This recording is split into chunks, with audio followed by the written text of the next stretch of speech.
اگر اس خاندان میں ماتم کا رواج ہوتا اور کالے کپڑے کا رواج ہوتا تو غزوہ احد میں جب سید الشہداء حضرت حمزہ شہید ہوئے تھے، نبی کے چچا شہید ہوئے تھے، اور حسین رضی اللہ تعالیٰ عنہ کے دادا، چچیرے دادا حضرت حمزہ شہید ہوئے تھے، تب حسین کے گھر میں بھی ماتم ہوا ہوتا اور حسین کے گھر میں بھی کالے کپڑے پہنے گئے ہوتے۔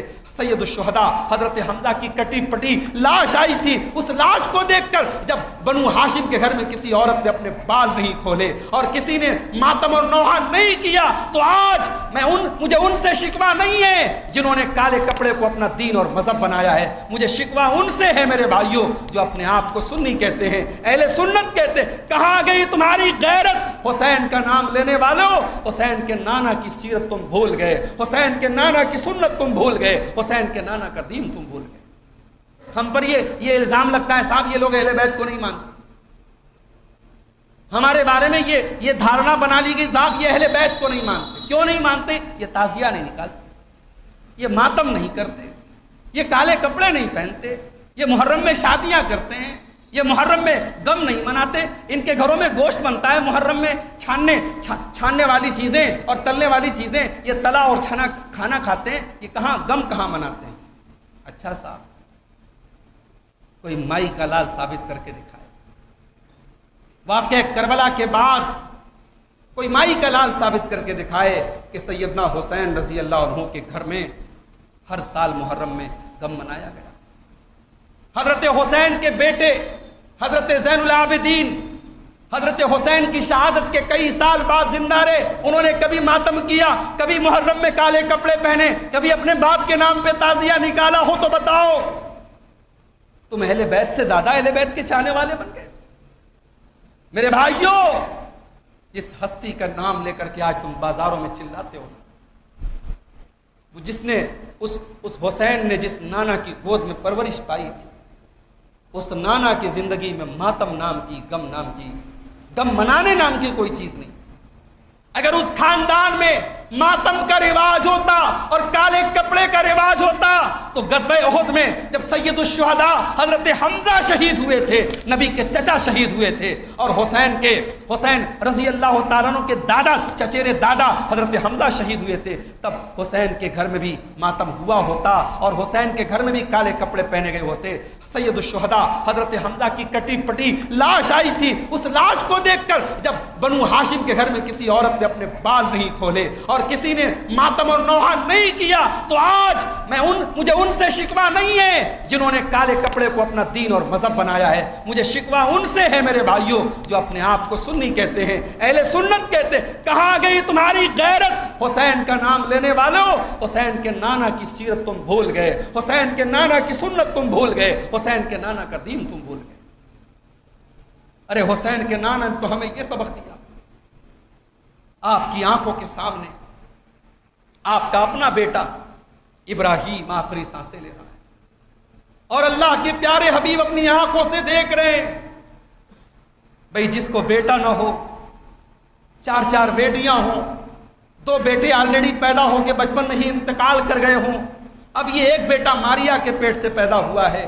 ظاہر ہے اللہ کے نبی بھی انسان تھے، اولاد نرینہ کی خواہشات کو بھی تھی، اور یہ ایک بیٹا ملا تھا ابراہیم، اور آج 1.5 سال کا 2 سال کا ہونے کے بعد یہ بچہ بھی اب آخری سانسیں لے رہا ہے۔ سوچو میرے بھائی نبی کے کلیجے پر کیا گزر رہی ہے، اپنے بچے کو آخری سانسیں لیتے ہوا دیکھ کر اللہ کے نبی کی آنکھوں سے آنسو بہ رہے ہیں۔ آپ اپنے بچے کو اپنی گود میں لیے ہوئے کہتے ہیں ان العین تدمع والقلب يحزن ولا نقول الا ما يرضى ربنا۔ اے میرے بچے ابراہیم، تیرے باپ کی آنکھوں سے آنسو بہ رہے ہیں، تیرے باپ کا دل غمگین ہے، مگر تیرا باپ اپنی زبان سے کوئی ایسی بات نہیں نکالے گا جس سے اللہ ناراض ہو جائے۔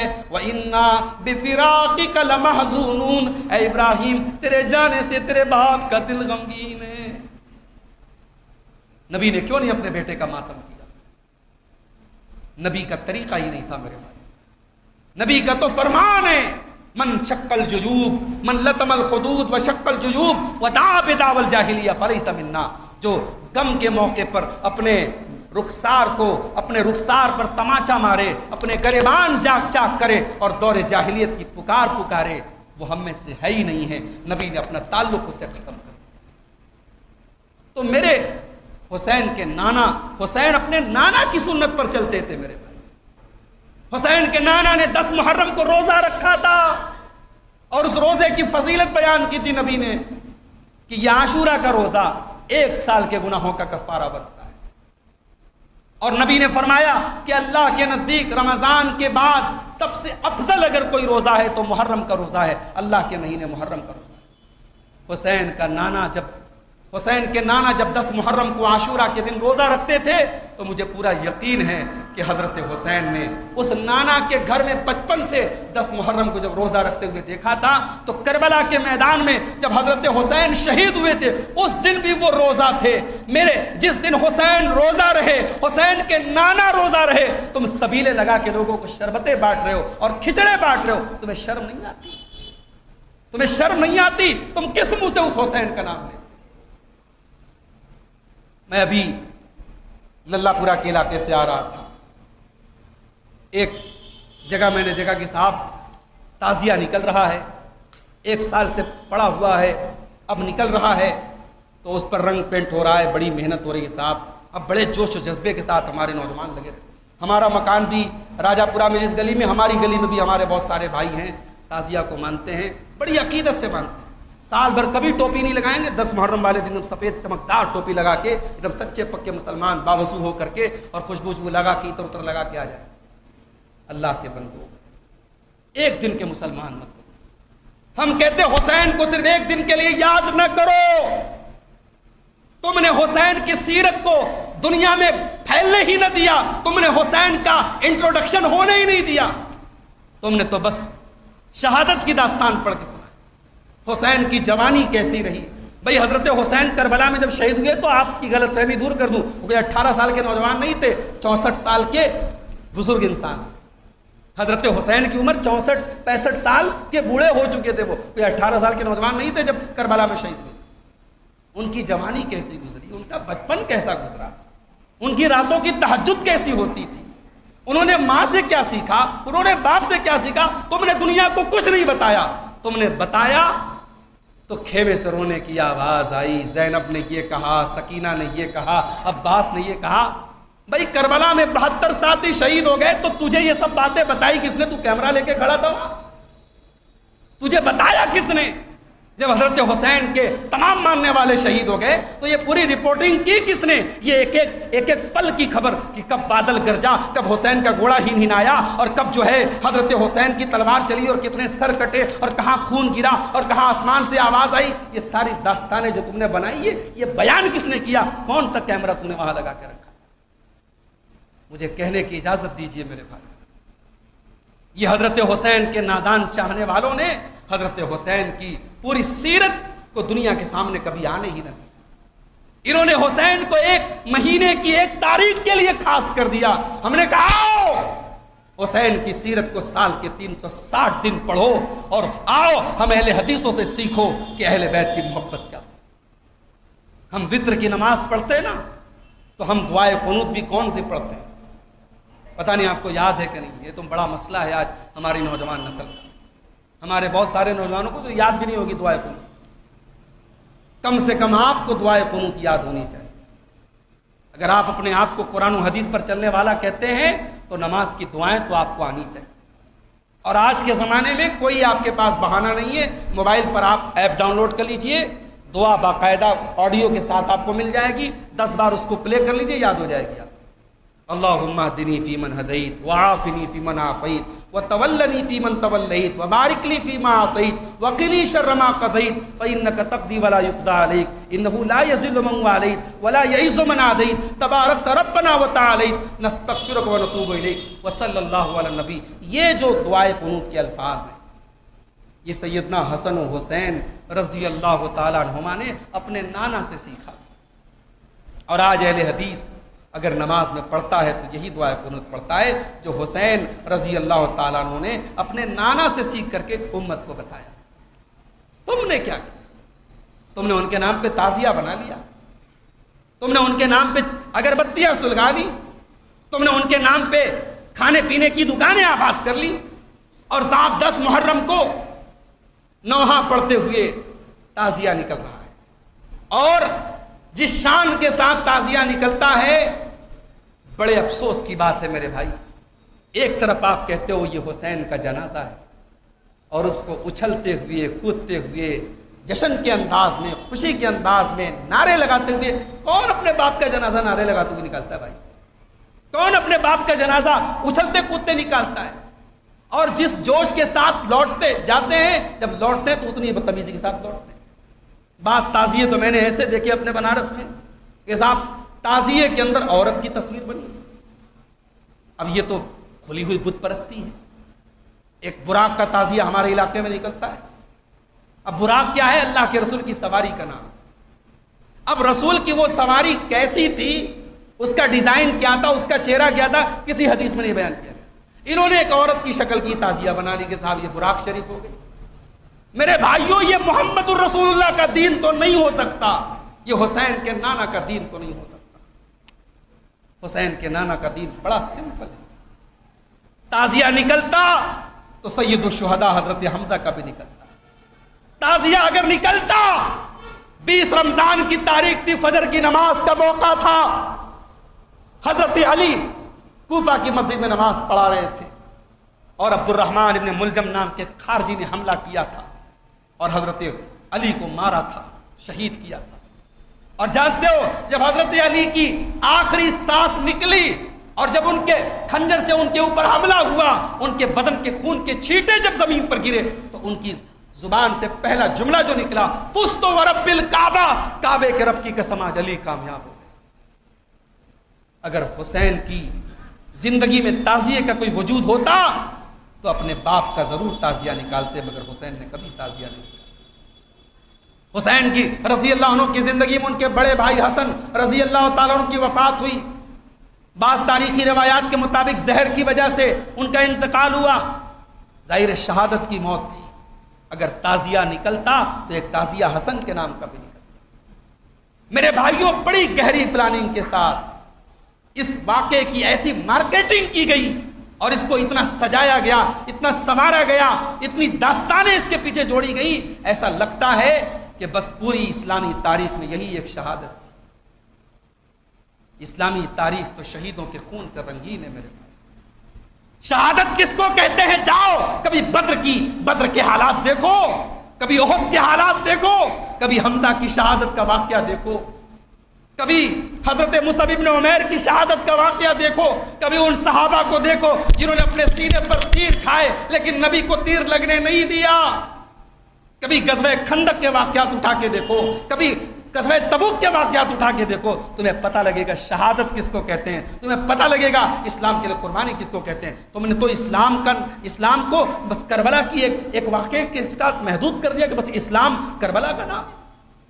نہیں میرے بھائی، اسلام کی ایک اپنی تاریخ ہے جو شہیدوں کے خون سے رنگی۔ حضرت حسین رضی اللہ تعالیٰ عنہ ہماری آنکھوں کے تارے ہیں، ہمارے چہیتے ہیں، ہمارے محبوب ہیں۔ ہمارا عقیدہ سن لو، ہم صحابہ سے بھی محبت کرتے ہیں، اہل بیت سے بھی محبت کرتے ہیں۔ یہ تمہارے بنائے ہوئے اصول ہیں کہ اہل بیت سے محبت کرنا ہے تو صحابہ پر تبرہ کرو، یہ ہمارا اصول نہیں ہے۔ نہ ہماری علی سے کوئی رشتہ داری ہے، نہ حسن و حسین سے کوئی رشتہ داری ہے، نہ ابو بکر و عمر سے کوئی ہماری رشتہ داری ہے۔ ہمارا رشتہ ہے تو صرف لا الہ الا اللہ محمد رسول اللہ کی بنیاد پر۔ ہم ابو بکر و عمر سے اس لیے محبت کرتے کیونکہ نبی محبت کرتے تھے۔ صحابہ کہتے ہیں نبی کبھی اکیلے نظر نہیں آتے تھے، نبی آتے تو ساتھ میں ابو بکر آتے، عمر آتے، نبی کہیں چلتے تو ابو بکر چلتے، عمر چلتے۔ جس نبی کا سایہ بن کے ابو بکر و عمر رہتے تھے، تم نے ان کو اہل بیت کا دشمن بنا دیا۔ بھئی کامن سینس کی بات سوچو میرے بھائی۔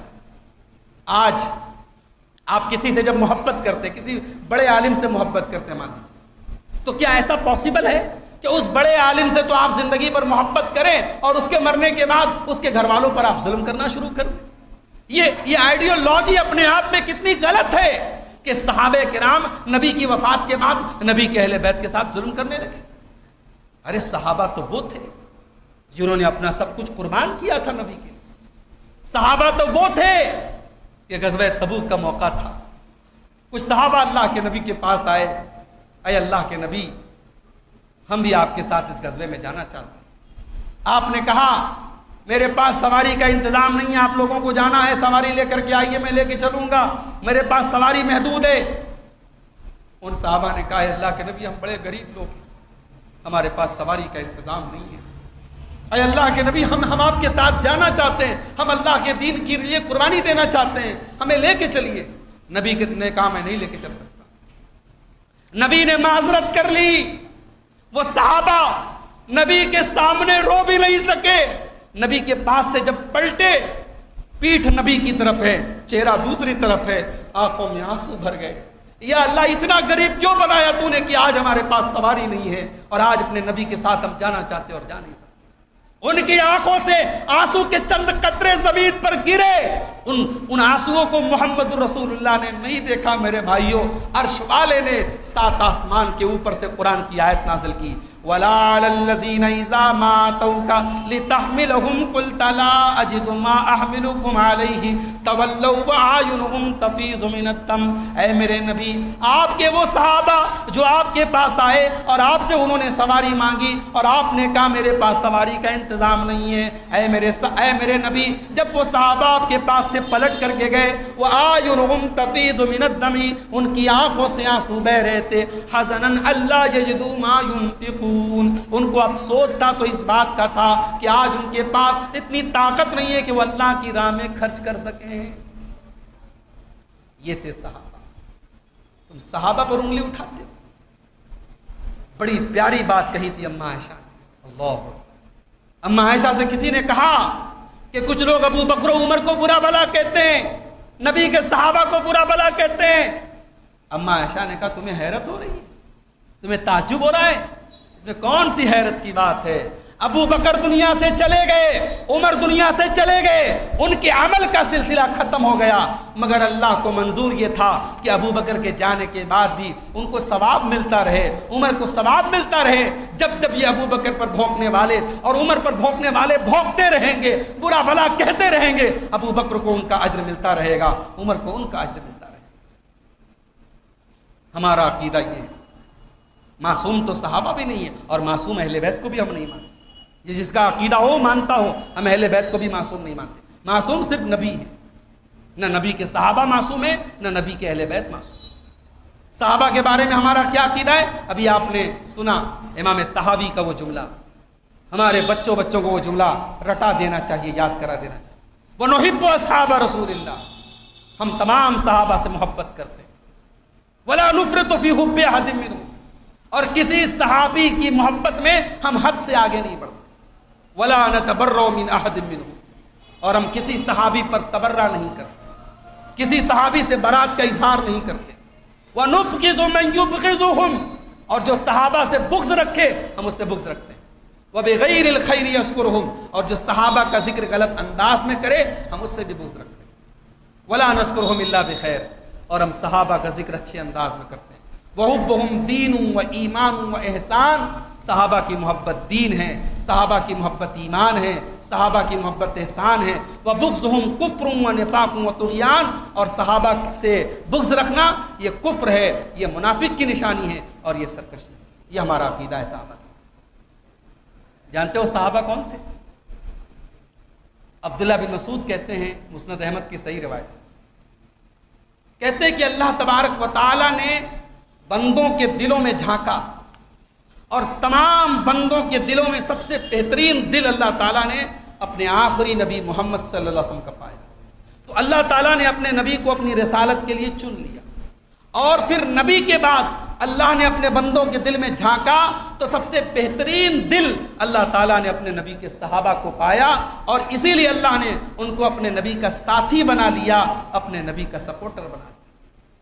کتنے بد نصیب ہیں وہ لوگ جو یہ کہتے ہیں کہ نبی کا انتقال ہوا اور نبی کے انتقال کے بعد سارے صحابہ مرتد ہو گئے، سارے صحابہ منافق ہو گئے، سارے صحابہ نبی کے اہل بیت کے دشمن بن گئے۔ ارے کتنے بد نصیب ہیں وہ لوگ، اور اگر ان کے نظریے کو مان لیا جائے تو پھر انگلی صرف صحابہ پر نہیں اٹھتی، پھر انگلی تو نبی پر بھی اٹھتی ہے۔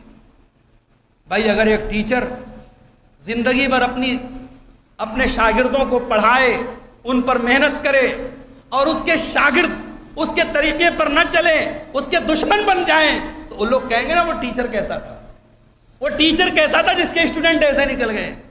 صحابہ پر انگلیاں اٹھانے والے صحابہ پر انگلی نہیں اٹھاتے، نبی پر انگلی اٹھاتے۔ اسی لیے امام ابو زرع رازی کہا کرتے تھے، بہت بڑے محدث ہیں، کہا کرتے تھے جب کسی کو دیکھو کہ وہ صحابہ کو برا بھلا کہہ رہا ہے تو سمجھ جاؤ کہ وہ زندیق ہے۔ زندیق کا مطلب سمجھتے ہو؟ زندیق کا مطلب ہوتا ہے بے دین آدمی، جس کا دین سے کوئی مطلب نہیں۔ کہتے ہیں جو صحابہ پر انگلی اٹھائے، برا بھلا کہے، سمجھ جاؤ وہ زندیق ہے۔ کیوں؟ اس لیے کہ ہمارا ایمان ہے کہ قرآن حق ہے اور دین حق ہے، اور قرآن اور دین کو نبی سے لے کر کے ہم تک پہنچانے والے صحابہ ہیں۔ تو جو لوگ صحابہ کو برا بھلا کہتے ہیں وہ ہمارے اور نبی کے بیچ کے میڈیم کو داغدار کرنا چاہتے ہیں۔ تو صحابہ کو برا بھلا کہنے سے بہتر ہے کہ جو صحابہ کو برا بھلا کہیں ہم ان کو برا جانیں، انہی کو برا سمجھیں، وہ زندیق اور بے دین لوگ ہیں، صحابہ غلط نہیں ہیں۔ اب یہاں ایک بات اور سمجھ لیجیے، کربلا کی جب بات آتی ہے تو بعض لوگ حضرت معاویہ رضی اللہ تعالیٰ عنہ کے اوپر بھی لعن طعن کرتے ہیں۔ میں یزید کا بھی مسئلہ میں نہیں چھیڑ رہا ہوں، یزید کو چھوڑ دیجیے آپ، حضرت معاویہ تو صحابی ہے نا۔ اب بعض لوگ کہتے ہیں صاحب معاویہ نے یہ کیا، معاویہ نے وہ کیا، حضرت علی کے خلاف جنگ کی۔ بڑی موٹی سی بات آپ کو بتا رہا ہوں، حضرت علی کے بیچ میں، حضرت معاویہ کے بیچ میں جنگ ہوئی، بے شک جنگ ہوئی، 5 سال تک جنگ ہوتی رہی، ہزاروں لوگ مارے گئے، مگر ان جنگوں کے بارے میں ہمارا نظریہ کیا ہونا چاہیے، ہمارا موقف کیا ہونا چاہیے، ہم کیا اس معاملے میں ہماری رائے کیا ہونی چاہیے؟ ہماری رائے بڑی سمپل ہے، جو نبی کے الفاظ سے جو بات ثابت ہے۔ اللہ کے نبی کی ایک حدیث ہے صحیح مسلم کے اندر، آپ نے فرمایا کہ خوارج کو وہ جماعت قتل کرے گی جو حق سے زیادہ قریب ہوگی۔ خوارج کو کس نے قتل کیا تھا بولو بھائی؟ حضرت علی کی جماعت نے قتل کیا۔ اس کا مطلب یہ ہوا کہ حضرت علی اور حضرت معاویہ کے درمیان جو اختلاف ہوا، اس اختلاف میں اللہ کے نبی کے الفاظ کے حساب سے حضرت علی حق کے زیادہ قریب تھے۔ اللہ کے نبی نے حضرت معاویہ کو غلط نہیں کہا، باطل نہیں کہا، آپ نے کہا کہ حضرت علی کی جماعت حق کے زیادہ قریب ہوگی۔ ایک بات تو یہ اپنے سامنے رکھیں، اور آپ یاد کیجئے وہ منظر جب اللہ کے نبی نے اپنے ممبر کے بغل میں، اپنے ممبر کے بازو میں حضرت حسن کو کھڑا کیا تھا اور ان کا ہاتھ پکڑ کے اٹھایا تھا، اور آپ نے کہا تھا میرا یہ بیٹا سردار ہوگا، میرا یہ بیٹا سید ہوگا۔ آج بھی بہت سارے لوگ اپنے نام کے آگے سید لکھتے ہیں، سید لکھتے ہیں نا، اور سید جو لوگ لکھتے ہیں وہ یہ کہتے ہیں صاحب ہم تو سید ہیں، ہمارے اوپر جہنم کی آگ حرام ہے، کیوں؟ ہم رسول کی نسل سے ہیں۔ ارے تو رسول کی نسل سے ہے، اور وہاں نوح علیہ السلام کا سگا بیٹا تھا اور ان کی آنکھوں کے سامنے ڈوب گیا، اور جب بیٹا ڈوب گیا تو حضرت نوح علیہ السلام نے اللہ سے کہا کہ اے اللہ تو نے وعدہ کیا تھا تو میری فیملی کو، میرے اہل و عیال کو بچائے گا، میرا بیٹا میری آنکھوں کے سامنے ڈوب گیا۔ تو اللہ نے کہا یا نوح انہ لیس من اہلک، اے نوح تیرا بیٹا تیرے اہل میں سے نہیں۔ تو اپنے نام کے آگے سید لگا دینے سے آپ رسول کی اولاد کہلانے کے لائق نہیں ہو جائیں گے، آپ کا کردار بھی ویسا ہونا چاہیے، آپ کا کیریکٹر بھی ویسا ہونا چاہیے۔ تو نبی نے حضرت حسن کا ہاتھ پکڑا تھا اور کہا تھا میرا یہ بیٹا سردار ہے، سید ہے، اور میرے اس بیٹے کے ذریعے اللہ مسلمانوں کی 2 جماعتوں میں صلح کرائے گا۔ اگر علی اور معاویہ رضی اللہ تعالیٰ عنہ کے بیچ میں اگر حق اور باطل کی جنگ ہوتی تو نبی ایسا جملہ نہ کہتے۔ جب باطل کے خلاف جنگ ہوتی ہے تو پھر یہ ہوتا ہے کہ جنگ کرو، پھر صلح نہیں کی جاتی، اور یہاں نبی صلح کرنے کی تعریف کر رہے ہیں، اور نبی اپنے نواسے کی تعریف کر رہے ہیں کہ اس کے ذریعے اللہ تعالیٰ صلح کرائے۔ تو اس چیز کو بھی ہمیں اپنے سامنے رکھنا چاہیے۔ ہاں اب حضرت علی کا جو مقام ہے وہ 4تھے نمبر پر ہے۔ ہمارے یہاں قوالی بجتی ہے دمادم مست قلندر، علی دا پہلا نمبر۔ علی دا پہلا نمبر نہیں ہے، علی دا 4تھا نمبر ہے، علی کا 4تھا نمبر ہے۔ جو ہمارا عقیدہ ہے، جو صحابہ کا عقیدہ ہے، جو اہل سنت کا عقیدہ ہے، جو سلف صالحین کا عقیدہ ہے کہ صحابہ کرام میں پہلا نمبر حضرت ابوبکر صدیق کا ہے، دوسرا نمبر حضرت عمر کا ہے، تیسرا عثمان غنی کا ہے، اور 4تھا حضرت علی کا ہے۔ اور حضرت معاویہ رضی اللہ تعالیٰ عنہ وہ بھی صحابی ہیں، لیکن مقام و مرتبے میں ان کا بہت بعد میں ان کا نمبر آتا ہے، لیکن صحابی ہیں، اور کسی ایک صحابی کا مقام دنیا کا بڑا سے بڑا ولی زندگی بھر سجدہ کرتا رہے، کسی ایک صحابی کے مقام تک نہیں پہنچ سکتا۔ حضرت عمر بن عبدالعزیز رحمۃ اللہ علیہ بہت نیک انسان تھے، اپنے زمانے کے بہت اللہ والے انسان تھے۔ کسی نے عبداللہ ابن مبارک سے کہا کہ حضرت معاویہ افضل تھے یا عمر بن عبدالعزیز افضل تھے؟ ایک طرف حضرت معاویہ ہیں جو صحابی ہیں لیکن ان کے اوپر بہت سارے اعتراض کیے جاتے ہیں، اور دوسری طرف عمر بن عبدالعزیز ہیں جو صحابی نہیں ہیں لیکن بہت نیک انسان ہیں اور ان کے تقویٰ کی بہت شہرت ہے۔ تو حضرت عبداللہ ابن مبارک سے پوچھا گیا دونوں میں کون افضل تھا؟ تو انہوں نے جانتے ہو کیا جواب دیا؟ کہا کہ معاویہ نے جس گھوڑے پر بیٹھ کر کے نبی کے ساتھ جہاد کیا تھا، حضرت معاویہ نے جس گھوڑے پر بیٹھ کر نبی کے ساتھ جہاد کیا تھا، اس گھوڑے کی ناک میں بیٹھی ہوئی مٹی بھی عمر بن عبدالعزیز سے افضل ہے۔ قیامت تک آنے والا کوئی انسان کسی صحابی کے پاؤں کی دھول کے برابر نہیں ہو سکتا۔ کیوں؟ کیونکہ اللہ نے ان کو جنتی کہا، برابر نہیں ہے صحابہ۔ لا یستوی منکم من انفق من قبل الفتح وقاتل، لا یستوی منکم من انفق من قبل الفتح وقاتل اولئک اعظم درجۃ من الذین انفقوا من اولئک الذین اعظم اجرا من الذین انفقوا من بعد وکلا وعد اللہ الحسنی۔ اللہ نے فرمایا اے ایمان والو، میرے نبی کے وہ صحابہ جو فتح مکہ کے پہلے ایمان لائے اور وہ صحابہ جو بعد میں ایمان لائے، دونوں برابر نہیں ہو سکتے۔ پہلے ایمان لانے والے اور بعد میں ایمان لانے والے دونوں برابر نہیں ہو سکتے۔ وَكُلًّا وَعَدَ اللَّهُ الْحُسْنَى، لیکن دونوں سے اللہ تعالیٰ نے جنت کا وعدہ کیا ہے، دونوں سے جنت کا وعدہ کیا۔ تو صحابہ حضرت ابوبکر صدیق سے لے کر کے آخری دن بھی اگر نبی کے ساتھ 1 گھنٹہ بھی ایمان کی حالت میں کسی نے گزارا تو وہ بھی صحابی ہے اور وہ جنتی ہے اگر ایمان کی حالت میں اس کا انتقال ہو۔ یہ ہمارا اور اہل بیت کی شان کا کیا کہنا؟ کیا حضرت علی کے فضائل کا ہم انکار کرتے ہیں؟ نعوذ باللہ۔ کیا حضرت فاطمہ کے فضائل کا ہم انکار کرتے ہیں؟ حضرت حسن و حسین کے فضائل کا ہم انکار کرتے ہیں؟ مگر یاد رکھو، محرم کا مہینہ خاص مت کرو، اہل بیت سے سال کے 360 دن محبت کرو۔ نبی کی وصیت ہے، نبی نے مکہ اور مدینہ کے درمیان ایک تالاب تھا غدیر خم نام کا، وہاں کھڑے ہو کے خطبہ دیا تھا، صحیح مسلم کی روایت ہے، اور آپ نے کہا تھا میں 2 بھاری چیزیں چھوڑ کے جا رہا ہوں، ایک اللہ کی کتاب ہے اور دوسرے میرے اہل بیت۔ اذکرکم اللہ فی اہل بیتی، میرے اہل بیت کے بارے میں تمہیں اللہ سے ڈرنے کی تلقین کرتا ہوں۔ نبی نے 3 مرتبہ یہ ارشاد فرمایا تھا۔ تو اہل بیت سے محبت ہمارا ایمان ہے میرے بھائی، اور یہ ہمارا ایمان نہیں ہے، صحابہ کا بھی ایمان تھا۔ ابو بکر صدیق رضی اللہ تعالیٰ بہت محبت کرتے تھے اہل بیت سے۔ بخاری کے الفاظ ہیں، ابو بکر صدیق کہتے تھے ارقبوا محمدا فی اہل بیتی، او لوگو محمد کے بعد محمد کے گھرانے والوں کا خیال رکھو۔ حضرت ابو بکر نماز پڑھ کے مسجد کے باہر نکلے، حضرت حسن کھیل رہے تھے، ان کو گود میں اٹھایا، کہا میرے ماں باپ تیرے اوپر قربان، تو علی کا بیٹا ہے مگر نبی کے جیسا دکھتا ہے۔ یہ ابو بکر کے الفاظ تھے۔ حضرت عمر فاروق نے صرف اس لیے کہ نبی کے خاندان میں میری رشتہ داری جڑ جائے، حضرت علی کی بیٹی ام کلثوم سے شادی کی، نبی کی نواسی کو اپنے نکاح میں لیا تھا صرف اس لیے تاکہ قرابت اور رشتہ داری نبی کے گھرانے سے جڑ جائے۔ صحابہ کرام اہل بیت سے اس قدر محبت کرتے تھے۔ جو صحابہ اہل بیت سے اتنی محبت کرتے ہو، ان کے بارے میں ہم یہ تصور کریں کہ انہوں نے اہل بیت پر ظلم کیا ہو، ان کا حق مارا ہو، یہ فرضی داستانیں ہیں میرے بھائی۔ اور آپ جب تاریخ کے اوراق اٹھائیں گے تو آپ دیکھیں گے کہ حضرت معاویہ کے گھرانے سے، بنو امیہ سے، اور حضرت حسین کے گھرانے سے، بنو ہاشم سے رشتہ داریاں بھی ہوئی ہیں۔ آج کے زمانے میں کوئی اپنے قاتل کے گھرانے میں رشتہ داری نہیں کرتا، یعنی یہ تصور کے باہر کی بات ہے کہ ہمارے باپ کا اور ہمارے خاندان کا کوئی قاتل ہو اور ہم اس کے گھر میں، اس کے خاندان میں رشتہ داری کریں۔ مگر حضرت معاویہ کے گھرانے کی، ان کے خاندان کی، اور حضرت حسن و حسین کے گھرانے کی شادیاں ہوئی ہیں۔ یہ الگ ٹاپک ہے، کبھی اس پر بات ہوگی کہ اہل بیت اور صحابہ کے درمیان کی جو رشتہ داریاں تھیں وہ کس قدر مضبوط رشتہ داری۔ تو محرم کا مہینہ میرے بھائی، افسوس کی بات ہے، حرمت کا مہینہ ہے، سال کا پہلا مہینہ ہے۔ دنیا کی ہر قوم اپنے نئے سال کا استقبال خوشی کے ساتھ کرتی ہے، ایک نئے جوش کے ساتھ کرتی ہے، امنگوں کے ساتھ کرتی ہے۔ یہ اکلوتی قوم ہے دنیا کی جو اپنے نئے سال کا استقبال کالے کپڑوں سے کرتی ہے۔ یا حسین کے جھنڈوں سے کرتی ہے، تعزیوں سے کرتی ہے، بدتمیزیوں سے کرتی ہے، بدعات و خرافات سے کرتی ہے، شرک سے کرتی ہے، اللہ اس قوم کو ہدایت دے میرے بھائی۔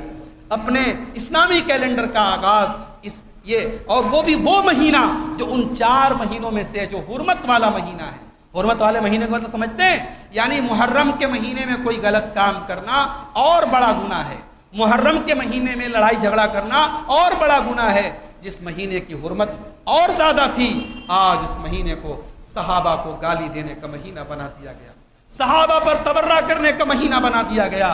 اور افسوس کی بات یہ ہے کہ ہمارا وہ بھائی جو یہ دعویٰ کرتا ہے کہ ہم صحابہ سے محبت کرتے ہیں، وہ بھی اس سے کندھے سے کندھا ملا کر کے ان بدعات و خرافات میں ساتھ دیتا ہے۔ ہمارے کتنے بھائی لوگ ہیں جو کہتے ہیں مولوی صاحب تعزیہ غلط ہے، ہم مانتے ہیں، مگر ایک طاقت ہم کو اپنی دکھانی ہے، ایک پاور ہم کو دکھانا ہے۔ معاف کیجئے، غلط چیز کے ذریعے آپ پاور مت دکھائیے، ہمیں نہیں چاہیے ایسا پاور۔ ہم ایسی بدعات و خرافات کے ذریعے اپنا پاور دکھا رہے ہیں۔ ارے اگر مسلمان فجر کی نماز میں سارے مسلمان اکٹھا ہو کر کے جماعت سے نماز پڑھیں، اور صبح سویرے ان کی مسجدوں سے جب جماعت کے ساتھ لوگ نماز پڑھ کے جب باہر نکلے، ہزاروں لاکھوں اور پورے ہندوستان میں کروڑوں کی تعداد میں، اسلام کے دشمنوں کی آنکھوں میں وہی بہت بڑا کانٹا ہوگا۔ تو جو ضروری چیزیں جو اسلام سے ثابت چیزیں، تجھے وہ چیز نہیں ملی، تجھے ملی تو صاحب تعزیہ کے ذریعے ہم اسلام کا پاور دکھا رہے ہیں۔ شعبان کا مہینہ آتا ہے، ہمارے بہت سارے نوجوان بائک سے اسٹنٹ کرتے ہیں۔ بائک سے کیا کرتے ہیں؟ اسٹنٹ کرتے ہیں، بڑی اسپیڈ میں گاڑی چلاتے ہیں۔ میں نے ایک صاحب سے پوچھا صاحب یہ کیا کرتے ہیں؟ بولے پاور دکھاتے ہیں۔ میں نے کہا ایسا پاور کس کام کا بھائی؟ ایسا پاور کس کام کا؟ اسٹنٹ دکھاتے ہو، خود بھی اپنے اوپر بھی ظلم کرتے ہو، اور اسی میں حادثہ ہوتا ہے، دوسروں کو بھی جو ہے انسان تکلیف پہنچاتا ہے، نقصان پہنچاتا ہے۔ یاد رکھو میرے بھائی، اسلام تو وہ دین ہے کہ آپ کو اگر اللہ نے طاقت بھی دی ہے تو آپ کی طاقت کے ذریعے کسی اور کو نقصان نہ پہنچے۔ اللہ کے رسول فرماتے ہیں المسلم من سلم المسلمون من لسانہ و یدہ، مسلمان وہ ہے جس کے ہاتھ اور جس کی زبان سے دوسرے مسلمان محفوظ رہیں۔ اور مسند احمد کی روایت میں یہ الفاظ ہیں المسلم من سلم الناس من لسانہ و یدہ، مسلمان وہ ہے جس کی زبان اور جس کے ہاتھ سے دوسرے تمام انسان محفوظ ہوں۔ بہرحال یہ چند باتیں محرم کی بدعات و خرافات کے تعلق سے آپ کے سامنے رکھی گئی۔ آئیے ہم اللہ سے دعا کریں رب العالمین ہمیں اپنے نبی سے، نبی کے صحابہ سے اور نبی کے اہل بیت سے سچی محبت کرنے کی توفیق عطا فرمائے۔ رب العالمین ہمارے ان بھائیوں کو جو آج حضرت حسین کی محبت کے نام پر وہ کام کر رہے ہیں، جن کا تعلق نہ تو حضرت حسین سے ہے، نہ ان کے نانا جناب محمد رسول اللہ سے ہے، نہ ان کے والد حضرت علی سے ہے، اے اللہ ان لوگوں کو تو حسین کی سچی سیرت کو جاننے کی اور پڑھنے کی اور اس پر عمل کرنے کی توفیق عطا فرما۔ اے اللہ تو گواہ ہے، اے اللہ تو گواہ ہے، اس گھر میں بیٹھ کر کے اے اللہ ہم اس بات کا اقرار کرتے ہیں کہ ہم تیرے نبی سے بھی محبت کرتے ہیں، تیرے نبی کے صحابہ سے بھی محبت کرتے ہیں، اور تیرے نبی کے اہل بیت سے بھی محبت کرتے ہیں، اور اے اللہ کسی ایک صحابی کے خلاف بھی ہم اپنے دل میں کوئی بغض نہیں رکھتے، اور اہل بیت میں سے کسی کے خلاف، اور اپنے اہل حدیثوں سے کہتا ہوں، اپنے بھائیوں سے کہتا ہوں، خبردار کسی ایسے اسکالر کے چکر میں مت پڑنا، کسی ایسے محقق کے چکر میں مت پڑنا جو کہتا ہے کہ میں بڑا قابل ہوں اور صحابہ کے خلاف آپ کو بدگمان کرتا ہے۔ جس کی ریسرچ اور تحقیق آپ کو صحابہ کے خلاف بدگمان کرے، ایسے ریسرچ اسکالر کو اپنے پاؤں کی، اپنے جوتے کی نوک پر رکھیے میرے بھائیوں۔ ارے ہمارے باپ کو کوئی برا بھلا کہے، ہم اپنی بات کرتے ہیں، ہمارے باپ کو کوئی برا بھلا کہے، وہ بہت بڑا نمازی ہو، دیندار ہو، اگر ہمارے باپ کو برا بھلا کہتا ہے ہم اس کو اچھا نہیں سمجھ سکتے، اس کی تعریف نہیں کر سکتے، اس سے تعلق نہیں رکھ سکتے۔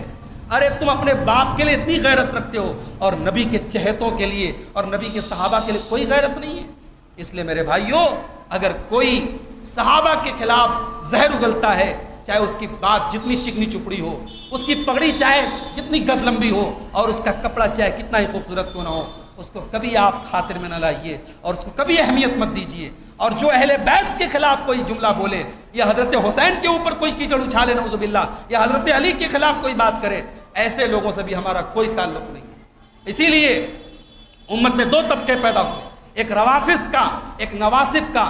روافض نے اہل بیت کی شان میں غلو کیا اور صحابہ کو برا بھلا کہا، اور نواسب نے صحابہ کے ڈیفنس کے نام پر اہل بیت کو برا بھلا کہا۔ ہم ان دونوں سے بری ہیں، ہم روافض کے طریقے پر بھی نہیں ہیں، ہم نواسب کے طریقے پر بھی نہیں ہیں۔ ہمارا طریقہ بڑا سمپل ہے، ہم اہل بیت سے بھی محبت کرتے ہیں، ہم صحابہ سے بھی محبت کرتے ہیں، اور ہم یہ مانتے ہیں کہ اہل بیت اور صحابہ کے بیچ میں کوئی نفرت نہیں تھی، کوئی عداوت نہیں تھی۔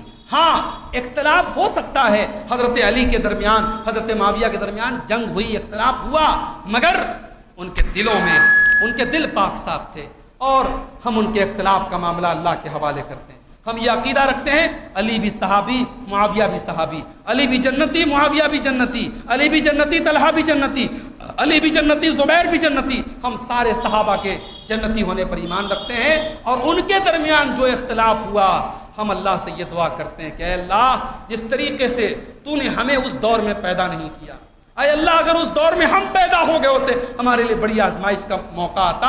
اے اللہ تو نے ہمیں بچا لیا، تو اے اللہ تو ہماری زبان کو بھی بچا لے۔ اور بدنصیب تو وہ لوگ ہیں، ایک یہودی سے پوچھو کہ تیرے دین میں موسیٰ علیہ السلام کے بعد سب سے بہترین لوگ کون ہیں؟ یہودی کہے گا موسیٰ کے ساتھی سب سے بہترین لوگ، موسیٰ کے بعد موسیٰ کے ساتھی سب سے اچھے لوگ ہیں۔ عیسائی سے پوچھو تیرے دین میں عیسیٰ علیہ السلام کے بعد سب سے افضل لوگ کون ہیں؟ عیسائی کہے گا میرے دین میں عیسیٰ کے بعد اگر سب سے افضل کوئی ہے تو عیسیٰ کے حواری ہیں، عیسیٰ کے ساتھی ہیں۔ اور اس قوم سے پوچھو جو اہل بیت کی محبت کا ڈھڈورا پیٹتی ہے، اس قوم سے پوچھو کہ تیرے دین میں نبی اکرم کی امت میں سب سے برے لوگ کون ہیں، سب سے غدار لوگ کون ہیں، سب سے منافق لوگ کون ہیں، سب سے زیادہ سازشی لوگ کون ہیں؟ تو یہ بدترین لوگ کہیں گے کہ محمد کے صحابہ، نعوذ باللہ، یہ اللہ کے نبی کے صحابہ کو اس امت کا سب سے بدترین لوگ مانتے ہیں۔ میرے بھائیوں ظاہر ہے یہ دنیا کا سب سے گھناؤنا عقیدہ ہے، جو یہودیوں کا عقیدہ بھی نہیں ہے، جو عیسائیوں کا بھی عقیدہ نہیں ہے، وہ روافض کا عقیدہ ہے۔ ہم ان کے عقیدے سے بری ہیں۔ ہم قرآن پر ایمان رکھتے ہیں اور قرآن صحابہ کی تعریف کرتا ہے۔ ہم حدیث پر ایمان رکھتے ہیں اور حدیثیں صحابہ کو برا بھلا کہنے سے ہمیں منع کرتی ہیں۔ اللہ کے نبی کہتے ہیں خبردار کسی صحابی کو برا بھلا مت کہنا، تم احد پہاڑ کے برابر بھی سونا خرچ کر دو، میرے کسی صحابی نے اگر اللہ کی راہ میں ایک مٹھی یا آدھا مٹھی اگر اللہ کی راہ میں صدقہ کیا ہے، تمہارا احد پہاڑ کے برابر سونا بھی اس کا مقابلہ نہیں کر سکتا۔ نبی نے پہاڑ سے تشبیہ دے کر کے یہ بھی بتا دیا کہ صحابہ کی نیکیوں کو تولا نہیں جا سکتا، صحابہ کی نیکیوں کو کاؤنٹ نہیں کیا جا سکتا، صحابہ کے مقام کو کسی سے کمپیئر نہیں کیا جا سکتا۔ میرے بھائیوں صحابہ کرام کو برا بھلا کہنے والے اپنے ایمان کی خیر منائیں۔ ہم تو وہی آیت پڑھتے ہیں جو اللہ نے قرآن میں ہم کو سکھائی ہے، ربنا اغفر لنا ولاخواننا الذین سبقونا بالایمان، کہ اے اللہ تو ہمیں بھی بخش دے اور ہم سے پہلے جو ایمان لائے تو ان کو بھی بخش دے، ولا تجعل فی قلوبنا غلا للذین آمنوا، اور اے اللہ ہمارے دل میں کسی بھی مومن کے خلاف تو کوئی کینہ کپٹ مت رکھ۔ ارے جب عام مسلمانوں کے خلاف کینہ کپٹ رکھنا حرام ہے تو نبی کے سسر اور نبی کے داماد اور نبی کے رشتہ داروں کے خلاف، عثمان غنی نبی کے داماد تھے، عمر اور ابو بکر صدیق رضی اللہ تعالیٰ عنہ نبی کے سسر تھے، نبی کے چہیتے اور نبی کے صحابہ تھے، ان کے خلاف بغض رکھنے والا کیسے کامیاب ہو سکتا ہے؟ میرے بھائیوں اپنے دل کو صحابہ کے خلاف ہر قسم کے بغض سے پاک رکھو۔ اللہ تعالیٰ ہم سب کو اس کی توفیق عطا فرمائے، اور اپنے گھر کی عورتوں کو اور اپنے بچوں کو اس طریقے کے تماشوں کو دیکھنے سے بھی آپ کو تعزیہ نکل رہا ہے۔ ہمارے یہاں چھتوں سے اور کھڑکیوں سے لڑکیاں اور عورتیں دیکھتی ہیں، منع کر دیجیے اپنے گھر کی عورتوں، یہ ہمارے لیے کوئی خوشی کا موقع نہیں ہے۔ یہ جو حضرت حسین کے نام پر یہ سب کچھ ہو رہا ہے، اللہ کی قسم یہ ہمارے کلیجے کو چھلنی کرنے والی چیز ہے۔